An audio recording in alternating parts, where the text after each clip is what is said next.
তো hi guys, এর আগের ভিডিওতে আমি দেখেছিলাম শশা ঠাকুরের কারি বাঁধা। তো আজকে আরেকটি ছোটো ঠাকুরের অর্ডার পেয়েছিলাম, সেটারই আজকে এক মাটি দেবো। তো কী করে দিচ্ছি তোমরা দেখতে থাকো। আর এই শশা ঠাকুরটা পুরো পদ্ম ফুলের উপরে দাঁড়িয়ে থাকবে, এরকম একটা ডিজাইনের তৈরি হবে। তো জানি না কতটা কী হবে, তো তোমরা দেখতে থাকো কেমন করে মাটিটা আমি দিচ্ছি।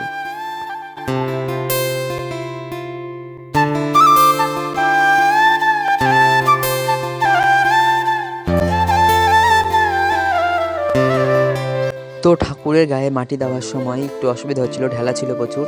তো সেগুলো হাত দিয়ে মেখে ঠিক করে নিচ্ছি, তাহলে দিতে সুবিধা হবে আমার। সেই জন্য মাটিটা একটু ভালো করে হালকা পাতলা করে মেখে নেব।